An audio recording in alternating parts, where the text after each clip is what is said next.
Thanks for joining us tonight. I'm Diane Daniels. A busy Sunday night as presidential candidates descend on our area, trying to rally last-minute support before Tuesday's primary. The Century Center in South Bend was filled tonight with Bernie Sanders supporters, and WSBT-22's Patrick Roth was at that rally, and a pretty enthusiastic crowd out there, Patrick. And Diane, Sanders' campaign says there were more than 4,000 people in attendance.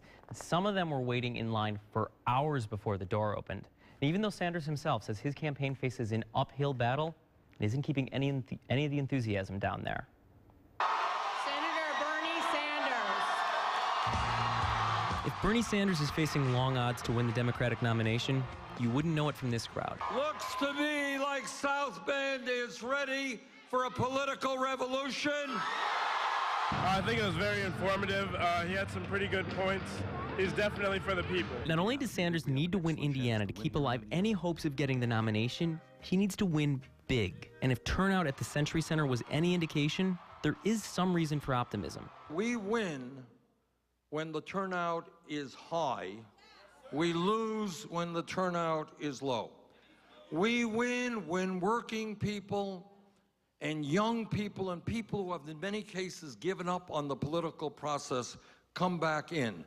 Sanders highlighted his favorite talking points in his speech, such as the need for expanded health care, reducing the income gap, and those talking points have changed the entire conversation in the Democratic primary.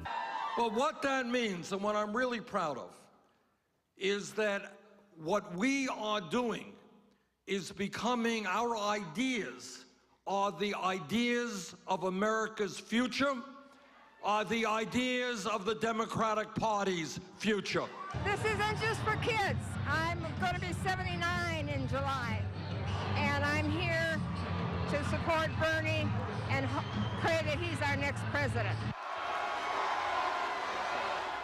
Now, a lot of his supporters there tonight told me they don't care what the polls say. They think he's going to wind up taking this all the way to the convention. In fact, when you mention the possibility of the race being over after Indiana, they tend to get a little upset. Yeah, they don't want to hear that, that's for sure. Now, you got a rare opportunity to sit down one-on-one with him. Yeah, and I asked him what he thinks the impact of his campaign has had on this race and also on the Democratic Party. And he said the changes he's talking about, it's the sort of thing that not one person, not one president can institute. It's going to be a long-term process. And he thinks that, well, that's well underway. And we actually have that whole interview up online at WSBT.com. I hear he also said he was surprised at all the TV stations. Yeah, he was surprised at all the TV. He said he didn't know there were so many TV stations in Indiana. So, Senator Sanders, there's several here. Welcome to Indiana.